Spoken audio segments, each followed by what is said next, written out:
que pouvons-nous dire déjà? Rappelez-nous en quelques minutes chrono l'apologie de votre initiative de cette requête. Merci. Et permettez-moi de saluer tous ceux qui me soutiennent dans ce dossier, qui en réalité n'est pas un bras de fer. C'est juste attirer l'attention des sages sur un fait dont les implications peuvent nous être fatales dans la survie de notre République. Je salue par cette occasion toute la famille Ayoun de Fonpamin qui ne manque de me soutenir par le soutien spirituel. D'entrée, je vais saluer tous les auditeurs, les auditrices, que nous sommes à un exercice intellectuel qui n'a rien à voir avec les doctorats d'ici et d'ailleurs. C'est juste le bon sens qui est en jeu. Nous allons comprendre que toute loi dérive de la logique, dont les mathématiques constituent la primitive. Les lois sont hiérarchisées, de sorte que la Constitution constitue la source, la référence. De toutes les lois, la loi portant sur le code électoral est la plus complexe. Complexe en ce sens que elle doit respecter une harmonie entre ses propres articles. Elle doit être en accord avec la charte des partis politiques. Et comme toute loi, elle doit respecter les exigences de la Constitution. Cette trinité d'exigences justifie la complexité de l'étude du code électoral. Nous devons comprendre que dans tous les pays, la survie de la République ne se repose que sur la grandeur des hommes de droit. C'est le moment de saluer la Cour constitutionnelle dans la sagacité de la conduite de ce dossier. Le courrier que nous avons adressé à la Cour constitutionnelle, la Cour, après une première séance à l'interne, a pris soin de saisir l'Assemblée nationale, le gouvernement et la Sénat pour observation. Le courrier, enregistré sous le numéro 1498 du 17 juillet 2024, est axé sur deux articles. Article 81 nouveau de la Constitution et l'article 146 nouveau du Code électoral. Je voudrais bien nous préciser ce que disent ces deux articles.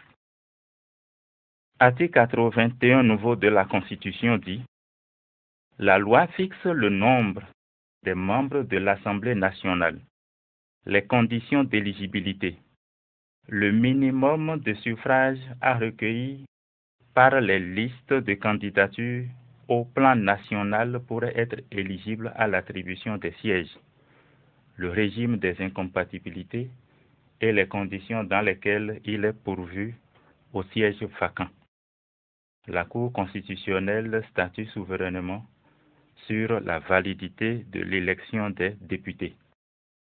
Ce que je suggérerais que nous retenions ici, c'est que la loi fixe le minimum de suffrages à recueillir par les listes de candidatures au plan national pour être éligible à l'attribution des sièges. Article 146 nouveau du Code électoral. Seuls sont éligibles à l'attribution des sièges les listes ayant recueilli au moins 20% des suffrages valablement exprimés dans chacune des circonscriptions électorales législatives. Toutefois, pour les partis politiques ayant conclu et déposé à la Commission électorale nationale autonome, préalablement à la tenue du scrutin, un accord de coalition parlementaire, il sera procédé pour le calcul du seuil prévu à l'alinéa précédent à la somme des suffrages de ceux ayant recueilli au moins 10% des suffrages exprimés au plan national. Retenons à ce niveau, seuls sont éligibles à l'attribution des sièges les listes ayant recueilli au moins 20% des suffrages valablement exprimés dans chacune des circonscriptions électorales. Alors, avec ce contenu de ces deux articles, nous avons formulé ceci à la Cour constitutionnelle. Monsieur le Président et membres, Mesdames et Messieurs membres de la Cour constitutionnelle, la Constitution qui constitue la référence des lois parle du minimum de suffrage au plan national et la loi en aval parle de suffrage minimum dans chacune des circonscriptions électorales législatives. Nous voudrions vous prier de rechercher mathématiquement ici la dichotomie et l'incompatibilité de la loi à la Constitution en votre qualité de garant de la loi fondamentale qu'est la Constitution de la République du Bénin. Avec ce courrier que j'ai adressé à la Cour a pris soin de saisir l'Assemblée nationale, le gouvernement et la Sénat pour observation. À la première audience du 12 septembre, l'Assemblée s'est présentée avec ses observations. À cette audience, le gouvernement et la Sénat n'avaient pas fait d'observation et ne se sont pas fait représenter. La seconde audience programmée pour le 17 octobre, la Sénat s'est présentée mais sans observation. Je rappelle qu'entre-temps, par rapport aux observations de l'Assemblée nationale, le président m'a demandé de prendre copie et de m'en approprier et de répondre aux besoins, ce que j'ai fait le 7 octobre 2024. Donc à la seconde audience, malheureusement, le greffier en chef de la Cour n'a pas transmis ma résolution par rapport aux observations de l'Assemblée nationale à l'Assemblée nationale. Si bien que le président nous a envoyé pour le 5 décembre pour que le greffier de la Cour facilite les communications. Donc avant la troisième audience le 5 décembre passé, le gouvernement a envoyé ses observations et à la séance, le président m'a demandé si j'ai autre observation à apporter au dossier. Et en lisant le rapport des observations du gouvernement, ce que le gouvernement a dit n'est pas autre chose que ce que l'Assemblée avait dit, les observations auxquelles j'avais répondu. Donc j'ai dit, compte tenu du fait que les observations du gouvernement sont incluses dans ce que l'Assemblée avait dit, que j'ai jugé bon de ne pas nécessairement écrire. Donc je n'ai pas autre chose à ajouter. Et le président nous a demandé de nous retirer pour une prochaine audience qui aura lieu le 16 janvier prochain. Voilà l'allure que nous sommes en train de suivre devant la Cour constitutionnelle. Merci, Monsieur Philippe Goukwani, pour avoir passé en revue la genèse de tout ce qui concerne votre requête devant la Cour constitutionnelle par rapport au code électoral. Maintenant, dites-nous, comment se passent les audiences? Merci. À la première audience du 12 septembre, j'ai eu la chance d'assister au serment des juges nommés près de la Cour par le président de la Cour constitutionnelle.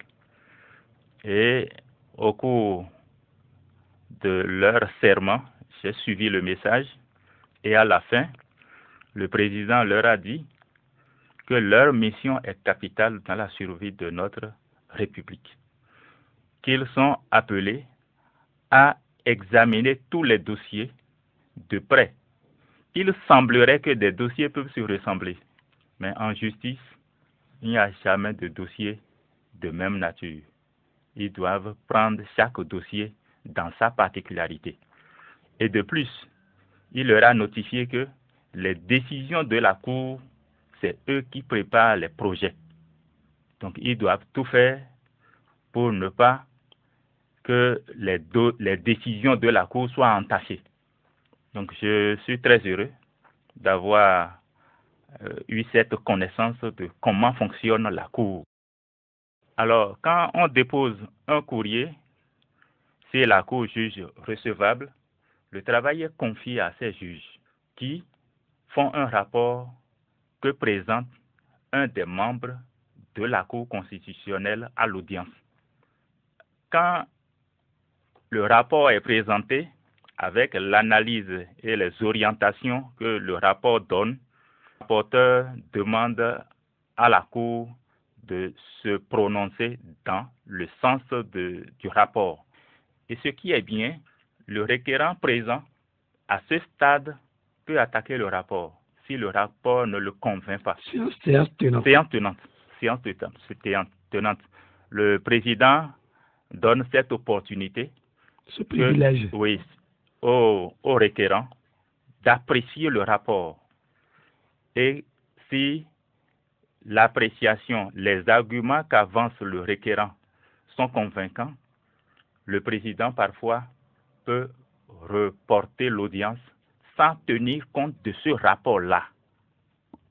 Donc, qui sera revu, corrigé. Qui sera revu. Donc, le président prend soin dans cette décision pour que les décisions de la Cour restent vraiment sans recours et impartiales. Et sans tâche. Sans tâche, naturellement. Comme on le dit, immaculé. Et dites-nous, à quelle heure vous allez à l'audience? Et est-ce que tous les sages de la Cour sont présents à votre audience? Est-ce souvent vous seul qui vous présentez dans le boss? Merci. Toute audience, souvent, mes dossiers sont programmés au jeudi. Et étant enseignant de mathématiques au CEG 2 à Bomé, je suis très heureux que, à l'approche de l'audience, je fais une demande régulière. Qu'on vous l'accorde. Qu'on m'accorde. Et en tant qu'enseignant, nous sommes tenus à travailler dans un temps. Donc, je prends soin aussi de trouver un créneau pour rappeler mes enfants pour une séance de rattrapage. L'audience s'ouvre souvent à 10 heures. Et ce que j'ai constaté, je ne sais pas si c'est la complexité du dossier qui fait que le président met souvent mon dossier en dernière position. Donc, je suis très heureux. Ça m'a permis de comprendre comment on peut défendre son dossier si on a les arguments suffisants. Et la situation qui se présente ici, ce n'est pas une question d'appréciation sociologique ou un débat philosophique. C'est un raisonnement. La loi constitutionnelle qui constitue la référence de toutes les lois dit que la loi va fixer. La loi, donc les députés ont la latitude de fixer le nombre de membres de l'Assemblée nationale, les conditions d'éligibilité. Je rappelle pour vous relancer que vous allez profiter pour nous dire ce que vous reprochez, ce que vous demandez à ce que les sages puissent regarder dans ce code afin d'éviter. Voilà. Expliquez ça de nouveau aux auditeurs. Merci. La Constitution qui constitue la loi référentielle de toutes les lois dit que la loi va fixer, donc les députés à l'Assemblée nationale vont fixer un minimum au plan national que doit avoir chaque liste de candidatures aux élections législatives avant d'être éligible à l'attribution des sièges. Quand nous venons au niveau du Code électoral, en son article 146, ce que je viens de lire tout à l'heure, seuls sont éligibles à l'attribution des sièges les listes ayant recueilli au moins 20% de suffrages par circonscription électorale législative. Circonscription électorale législative, nous en avons 24. Et ce qu'il faut vous rappeler ici est que les élections législatives organisées dans notre pays depuis le renouveau démocratique, aucune formation politique n'a obtenu 20% dans toutes les circonscriptions électorales. La dernière élection qui a connu la présence de 3 partis politiques à l'Assemblée actuelle, UPDR et les démocrates, aucune de ces formations n'a obtenu 20% dans chacune des 24 circonscriptions électorales. Que la Cour, premièrement, constate que 20% au niveau de chaque circonscription électorale n'est pas en accord avec le minimum à fixer au plan national pour être éligible à l'attribution des sièges. Dans la Constitution, on ne met pas de nombre. C'est au niveau de la loi qu'on peut fixer. C'était fixé à 10% en 2019. Aujourd'hui, l'Assemblée nationale a la latitude de revoir les 10% à la baisse ou à la hausse. Ils ont ce privilège-là. Le coup de fauche. Voilà. Maintenant, ce qui serait fixé, ce ne serait pas, pour être en harmonie avec la Constitution, ce serait un taux fixé au plan national. Quand on dit au niveau de chaque circonscription électorale, ce n'est pas en accord avec la Constitution. Et deuxième chose, les statistiques ont montré que aucune formation politique n'a jamais eu 20% dans toutes les circonscriptions électorales, à l'exception de l'élection de 2019 où seuls les partis UP et BR ont pris part. N'allons pas prendre ça là comme une référence. Si en 2026, 4, 6 ou 7 partis politiques participent aux élections. Pourquoi ne pas prendre la participation des deux partis de la mouvance pas comme de référence selon vous? Oh, en 2000, j'ai dit tout à l'heure que le code électoral est la loi la plus complexe, qui doit être en harmonie. Il doit y avoir une harmonie entre les articles du code électoral. Le code électoral, au niveau de tous ces articles, il devrait y avoir un accord, une adhérence avec la charte des partis politiques. Quand je prends le code électoral sur lequel on a organisé les élections de 2019, il y a un article qui dit en cas de doublon, les listes des partis politiques seront invalidées. Mais au niveau de la charte des partis politiques, nul ne peut être membre de deux formations politiques. Et pourtant, c'est sous le doublon que les partis UP, les partis... Moël Bénin. Non, ce n'est pas Moël. Oui, Moël Bénin et le PRD ont été éliminés d'office. Sinon, leur dossier était à jour. Exactement. Et il y a deux individus qui ont déposé des dossiers dans PRD et dans Moël Bénin. Alors qu'en amont, nul ne peut être membre de deux formations politiques. Cet article n'est pas en accord avec la charte des partis politiques qui dit que personne ne peut être membre de deux formations. Vous dites, prendre ça comme un exemple. Voilà. Évoluons. Donc, l'élection de 2019 ne devrait pas être une référence dans notre pays. C'était une erreur. Donc, au niveau de la loi, en 2026, quand 4 partis politiques, 5 ou 7, comme en 2023, participent aux élections, la probabilité qu'aucune formation politique n'obtienne les 20% dans chacune des circonscriptions est pratiquement évidente. Donc, on n'aurait aucune formation politique qui aurait eu les 20% dans chacune des circonscriptions. Même en accord de coalition parlementaire, il se peut que de groupes de formation politique n'obtiennent les 20% dans chacune des circonscriptions électorales. Et à ce stade, on organiserait les élections législatives et ce serait de gâchis. Il n'y aurait pas d'élus. Aucune formation politique ne serait éligible à l'attribution des sièges. Dans ce cas, on n'a pas d'Assemblée nationale. Et là, c'est un vide juridique. Vide juridique qui n'est prévu nulle part. Comment régler un tel cas de figure? Ce n'est proposé nulle part. En plan B. Alors, quand on arrive là, regardez la Cour constitutionnelle. Tout ce que fait la Cour constitutionnelle passe par l'Assemblée nationale, ou tout ce que l'Assemblée nationale fait passe par la Cour constitutionnelle. Il n'y a pas une décision de la Cour qui ne nécessiterait pas soit appeler l'Assemblée nationale à faire un travail, et si l'Assemblée nationale fait quelque chose, ça doit passer par la Cour pour appréciation. Donc si l'Assemblée n'existe pas, la Cour n'aurait pas sa raison d'être. Dans de pareilles situations, on peut procéder à dissoudre le gouvernement. Pour organiser un gouvernement d'union nationale, dans de pareilles situations, voilà. Et quel que soit le cas de figure qui va se présenter, le président de la République qui constitue en lui seul l'élu de la nation ne peut être touché. Donc, il détient la souveraineté. Lui seul détient la souveraineté du peuple. Donc, il va rester et on va constituer gouvernement d'union nationale, on va constituer des commissions ad hoc pour commencer par des entités circonstancielles voilà, autour de lui. Pour commencer par réfléchir sur quelle constitution écrire, comment organiser un référendum et avoir une constitution avant de penser à comment organiser autre élection législative. Donc ça va nous imposer une transition sous le président Talon.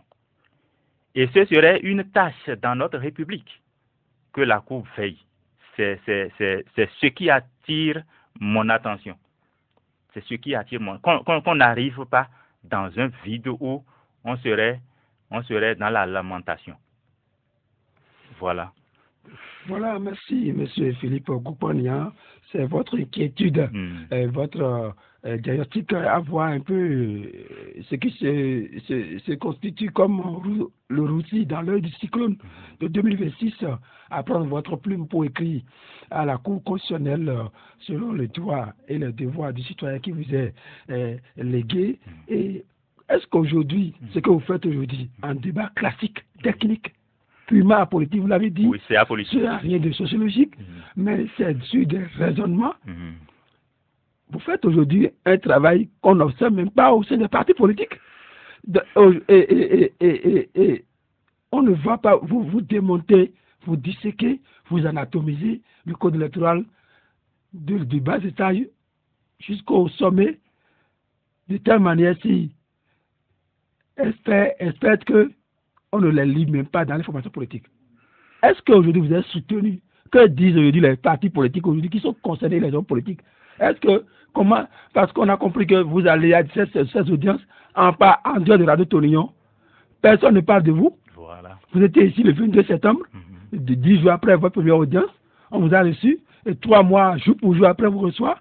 Vous êtes en train de faire un travail du peuple pour les acteurs qui en profitent, et vous êtes en train d'attirer les attentions, de réveiller les consciences sur ce qui nous guette. Mais est-ce que vous êtes soutenu? On ne vous entend pas, aucun journal, aucun média n'en parle en dehors de Radio Tonillon dans le Bénin.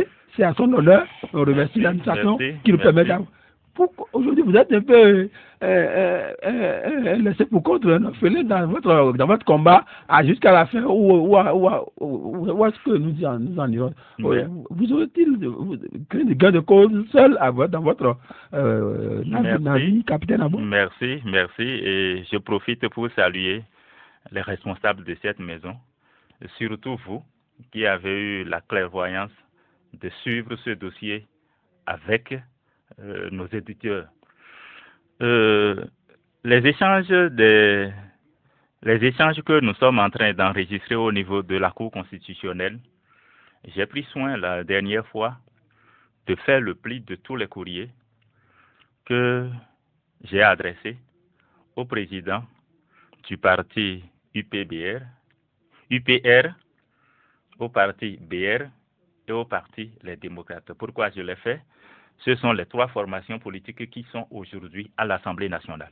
Excusez-moi, si vous n'avez pas adressé ce courrier, parce que jusqu'à après la 3e audience du 5 décembre dernier, aucun des administrations de ce parti ne vous a interpellé pour vous dire merci, monsieur le citoyen, ce que vous faites, veuillez nous informer, parce qu'ils ont voté leur code, ils ont validé leur code, et après on les a vus avec le président Mbedi, aller demander à la Sénat comment ça s'est passé. Alors ils sont que voter le code. Et c'est les rats. Aujourd'hui, comme ça, ils sont encore là à ne pas aller à votre école pour les enseigner de ce côté comprendre ce qui est. Merci. Tout à l'heure, j'ai dit que dans tous les pays au monde, la survie de la République ne se repose que sur la grandeur des hommes de droit. Le politique est plus préoccupé par sa position. Et l'intérêt. Sa position. Comment accéder au pouvoir. Comprenez que l'opposition, je n'aime pas trop ce mot-là, parce que vaut mieux de parler de la majorité et de la minorité. Quand on dit opposition, c'est tout comme si vous êtes braqué contre le pouvoir en place, et quel que soit ce que le parti le pouvoir serait en train de faire, vous allez. Et le pouvoir, aussi va faire l'effort de comment faire pour conserver le pouvoir. Vous voyez, dans cette rage de s'occuper de ses intérêts, vous voyez que la République serait foutue en l'air. C'est dangereux. C'est dangereux. Je prie les responsables des partis politiques de comprendre le bien fondé de ce que nous sommes en train de dire. La situation que nous abordons à l'instant est technique et engage la survie de notre République. Que je sois UPBR ou les démocrates, quelles que soient mes ambitions républicaines, il faut que nous sachions que c'est la survie de la République qui va nous permettre de jouir de ce que nous rêvons. Si jamais nous versons dans un royaume, dans un système de parti unique, là, ça devient un royaume. Si nous versons dans ce système, ce serait dangereux et le développement serait hypothéqué. Parce que tout ce que vous faites contre les hommes, pensant que c'est pour le développement d'une localité, d'un pays, tout serait renversé en moins de 24 heures. Parce que les hommes opprimés vont chercher les moyens et la nature est toujours généreuse, leur donne l'opportunité à un moment donné. Et là, comme c'est contre nous, ceci a été fait, bien que ce serait des investissements publics, les gens vont les saccager. Donc nous avons cette occasion pour attirer l'attention des uns et des autres sur notre survie. Et nous avons un complexe. Nous avons un complexe en Afrique pensant que tout ce qui vient de l'Occident, c'est ça qu'il faut adopter. Il faut comprendre que la démocratie en elle-même là constitue un problème. L'Assemblée du 2019, nous l'avons appelée monocolore. Elle est monocolore parce que des dispositions ont été prises pour écarter toutes les autres formations politiques à ne pas participer. Au nom du système partisan. Au nom d'un système partisan savamment orchestré. Si on trouve le temps, on peut revenir dessus. Avec le système des élections, on peut organiser une élection et une seule formation politique telle que le système est conçu là. Une seule formation politique peut avoir tous les sièges. Il n'y a aucune disposition pour qu'il y ait une minorité constituée non nulle et avec une majorité. Alors que la démocratie stipule la majorité et la minorité. Voilà, la démocratie stipule une minorité et une majorité. Exactement. Mais tel que le système est conçu, il peut arriver qu'une seule formation politique rafle tous les sièges. Unijambiste monocolore. Je suis très heureux que dans le dernier code, pas celui-ci révisé en 2024. Le 146. Non, je parle du code même, le code, qui a parlé de l'attribution des sièges. Okay. Il y a 83 qui sont attribués de façon proportionnelle, oui. Et il y a 24 qui sont attribués aux femmes. Donc, la formation politique qui obtient le suffrage le plus élevé dans une circonscription donne une femme. Une femme. Ça là, c'est une discrimination, c'est une disposition pour une représentation des femmes à l'Assemblée nécessairement, avec au moins 24 femmes. Exactement. Il faut une disposition pour que la minorité puisse avoir un certain nombre de sièges avérés. C'est ça qui va justifier la survie de notre démocratie. Et jusqu'à présent, rien n'est conçu dans ce sens-là. Et nous rêvons que dès que la Cour va prendre la décision d'appeler l'Assemblée nationale à conformer le code au minimum au plan national, les débats vont évoluer pour que nous puissions toucher la démocratie telle que nous l'avons héritée de l'extérieur, à l'adapter à notre sociologie africaine. Parce que quand vous prenez comment nos familles sont conduites, quand on dit d'art dans une maison, ce n'est pas le plus intelligent. Hein. Ce n'est pas le plus intelligent. Et il est là, il écoute. Le plus sage. Pas nécessaire. Au fait, quand on dit sage, c'est celui qui est patient à écouter tout le monde. Exactement. Il n'est pas le garant de la sagesse en réalité. Non, pas du tout. Voilà. Et c'est dans ce sens que je loue et je salue les sages de la Cour constitutionnelle.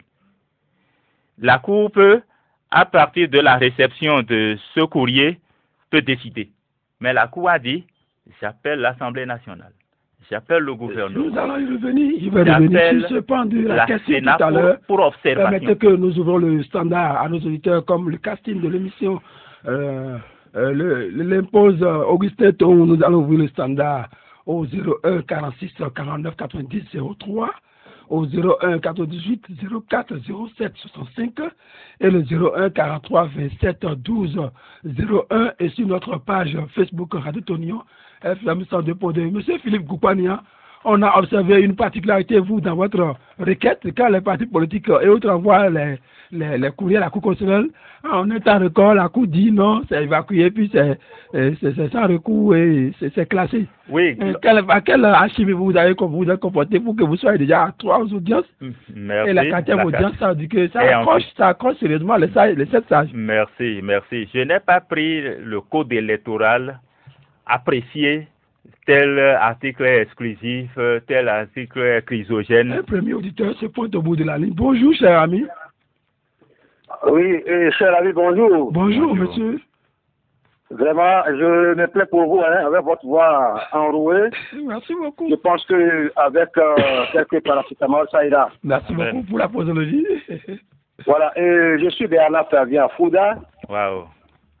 Je vous appelle de Balcon. Okay. Merci beaucoup. Bienvenue ici, monsieur. Et je salue l'éloquence et la bravoure de votre invité. Ah, merci beaucoup. Merci beaucoup. Voilà.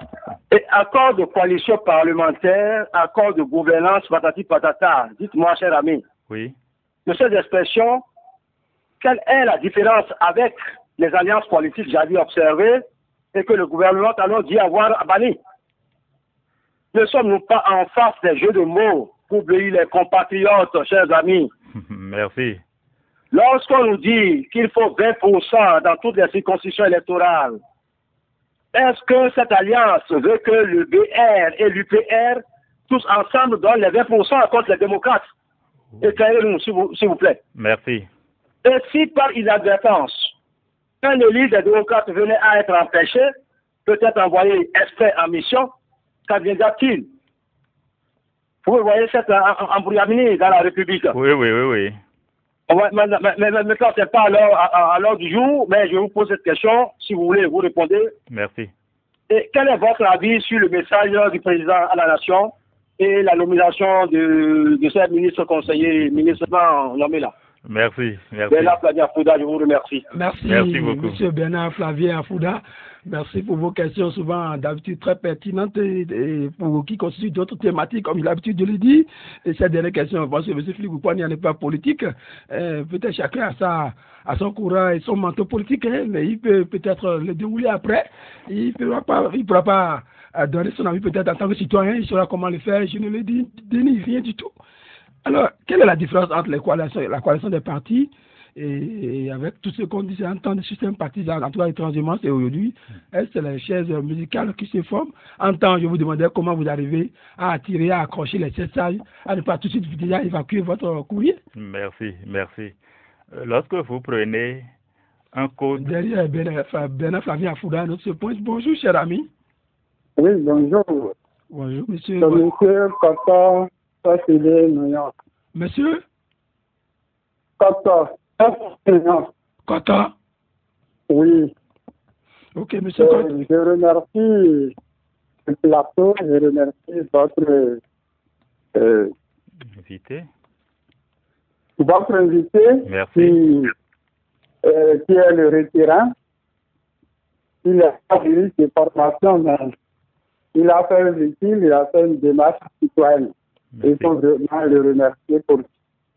Maintenant, le terme, c'est que retenir après les 3 d'audience. Oui. J'ai cru qu'il a déjà fait l'audience de mise en état. Il a fait déjà 2 audiences plénières, puisque l'audience de mise en état, la Cour constitutionnelle se passe le mardi. L'audience plénière, c'est le jeudi. Parce que l'audience de mise en état, c'est l'instruction. L'autre, c'est même la part du jugement, l'audience plénière.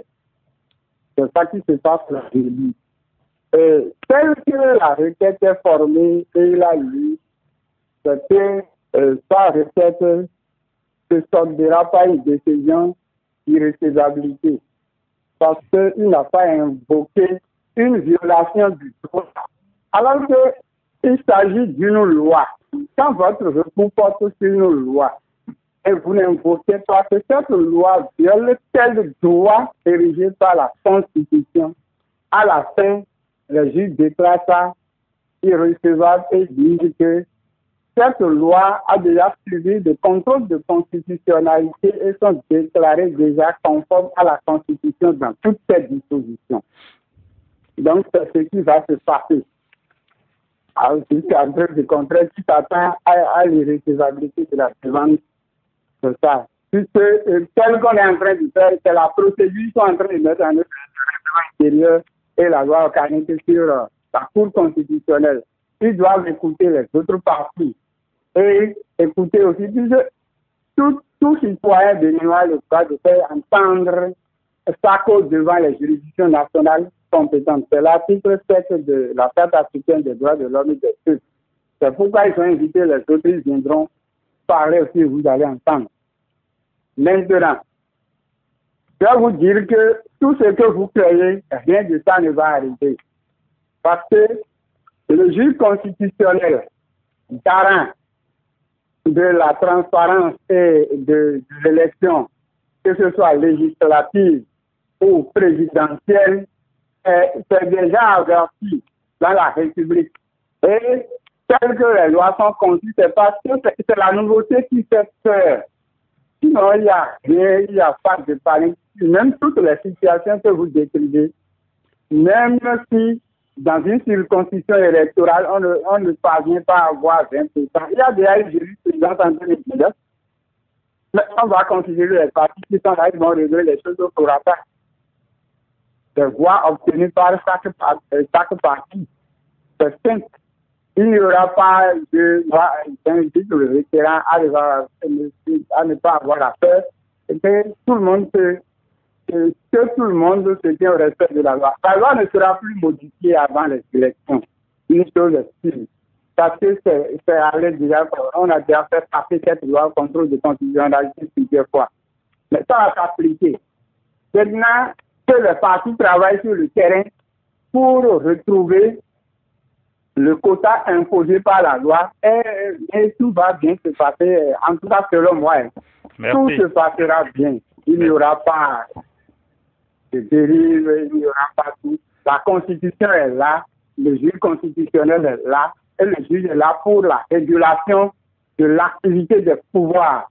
Même si il y a des situations, le juge viendra trouver une réponse. C'est pour ne pas tomber dans ce qu'on appelle en droit déni de justice, l'article 4 du Code civil, le déni de justice. Tout dossier, quand on amène à un juge, qui se prononce là-dessus. Donc c'est pourquoi ils sont en train de l'aider comme ça. Nous sommes juristes de formation, nous savons de quoi nous parlons. On a compris. À la fin, Merci. On a compris, monsieur Coton. À la fin, la décision va se passer par l'irrécevabilité. Merci beaucoup, monsieur Coton. Merci, bonne Merci, on garde le contact, monsieur Coton. On a compris. On garde le contact. Vous êtes un officier de la justice avec vos explications techniques et très classiques. Merci pour votre contribution. C'est votre avis, on vous le respecte parce que vous êtes un sachant. On revient ici en studio. Merci. Oui, c'est tout. Oui, vous étiez. Permettez-moi de partir Déjà, de deux ça, informations rapidement. parce que c'est précis. En deux minutes que nous. Oui. Lorsque je formule un recours devant la Constitution, je ne suis pas tenu d'utiliser, tel article viole la Constitution. Je n'ai pas besoin d'écrire viol. Nous sommes d'accord. J'ai relevé le code électoral qui a fixé un minimum dans chaque circonscription électorale. Et j'ai écrit l'article de la Constitution auquel cet article doit être référé, qui dit un minimum au plan national. Ça suffit. Ça suffit. Je suis heureux de l'allure du dossier Et je ne crois pas que ce recours serait déclaré irrecevable. L'irrecevabilité serait liée à ma personne, parce que je ne suis pas membre d'une institution. Mais la Cour va se prononcer et je vais lui rappeler que le 4 janvier 2024, la Cour a rendu une décision dans ce sens par rapport au code électoral qui, dans le dépôt des dossiers pour les élections présidentielles et par rapport à l'installation des conseils communaux de 2026, du 1er au 8, qui chevauche avec la date. Par rapport à cela, vous parliez. Donc la Cour avait rendu une décision par rapport à un code déposé par un individu. Donc je rêve que la Cour ne va pas commettre une erreur. Il y a une erreur. À l'instant, il y a une erreur. Je rêve que la Cour ne va pas transformer cette erreur en une faute. Et en deux, trois mouvements, vous nous parliez de l'installation d'un nouveau conseiller qui chevauche avec l'élection. Là, le dépôt des dossiers suivant l'ancien code. Ce que la Cour a jugé peu orthodoxe et a appelé l'Assemblée nationale à relire. Et l'Assemblée s'est octroyé le droit d'aller au-delà de ce que la Cour a demandé. Expliquez-nous cette partie de chevauchement du mois de février et surtout répondez à M. Koto qui dit qu'il n'y a pas péril à la demeure. Il y a péril. Alors, sur ces deux, allez-y, en une minute chrono.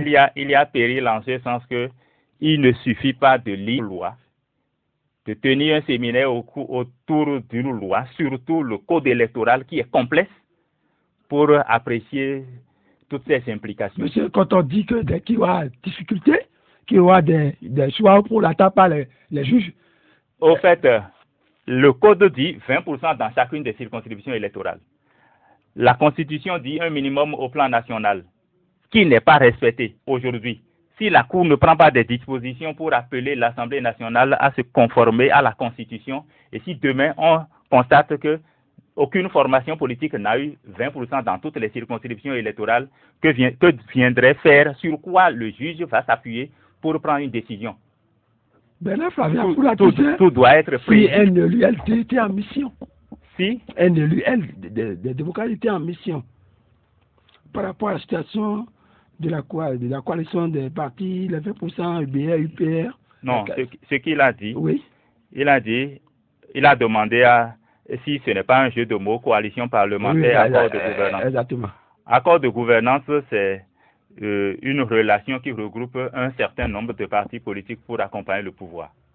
Coalition parlementaire, c'est dans le code actuel qu'ils ont introduit ça là. Les partis vont coaliser pour quand on va organiser les élections, ceux qui auront au moins 10% sur le plan national vont associer, on va cumuler leurs voix pour rechercher les 20%, les 20% dans chacune des circonscriptions. Ok. Parlez-nous du chevauchement de février 2026. Oui, ça là, c'est déjà réglé. Ok. C'était une disposition qui crochait. Alors qu'en réalité, si on analyse bien, on n'a même pas besoin d'une révision du code avant de régler la situation. C'est quoi? Le dépôt des dossiers du candidat aux élections présidentielles en 2026, tel établi dans le code de 2019, devrait avoir lieu le 5 février. C'est le 5 février, 2026, les aspirants aux fonctions présidentielles vont déposer leur dossier. 2026. Et pour déposer le dossier, dans le dossier, il y a des fiches de parrainage qui seront délivrées par des maires et des députés. Maintenant, en 2026, quand on va organiser les élections du 11 janvier, l'installation des conseillers communaux va démarrer le 1er février. Donc, du 1er au 5, il y aurait certains conseils communaux qui seront déjà installés.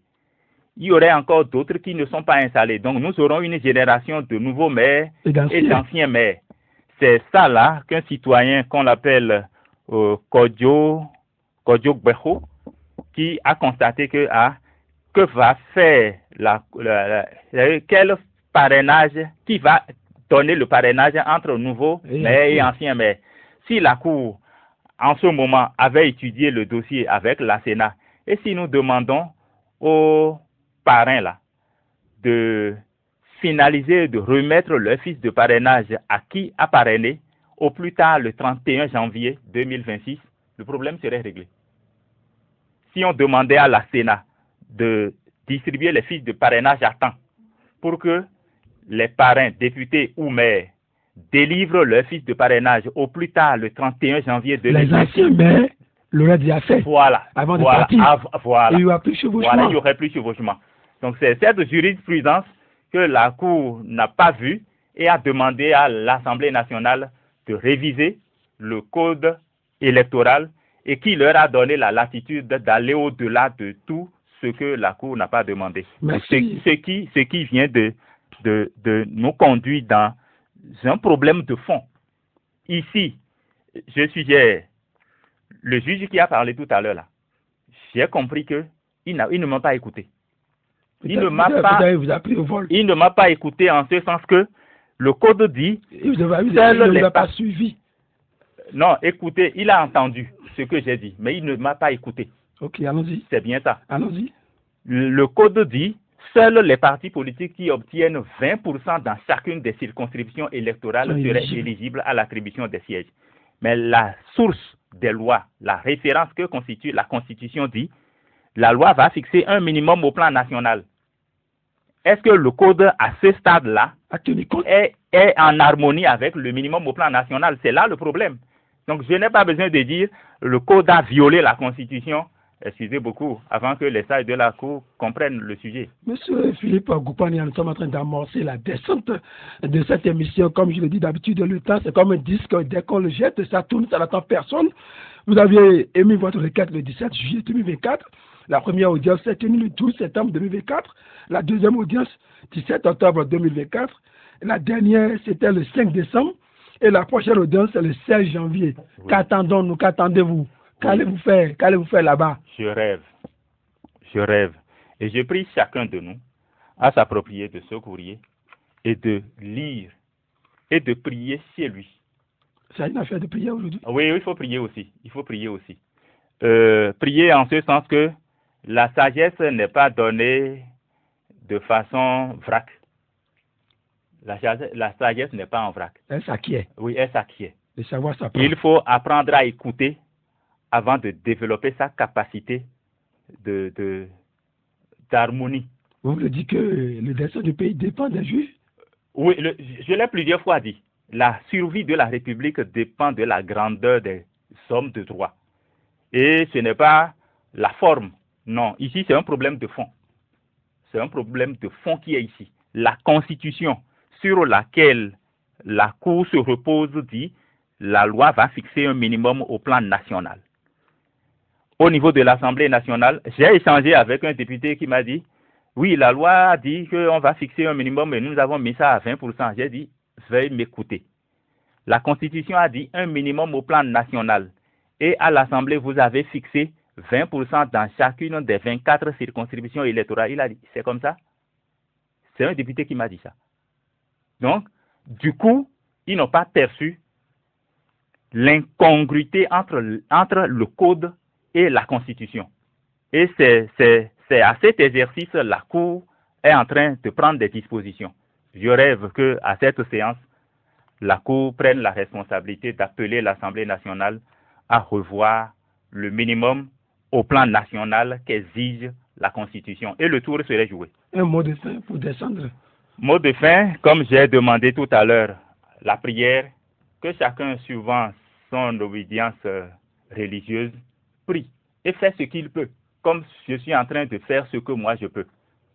Et la clairvoyance va prendre le dessus. Personne n'a intérêt à s'accaparer de ce qui est pour la République. Compte tenu à comme cette erreur m'arrange, au niveau de les observations du gouvernement et de la Sénat, ils se sont cachés juste derrière le fait que la Cour avait prononcé le code conforme à la Constitution. Alors, pour cause de choses jugées, le recours serait apprécié, jugé irrecevable.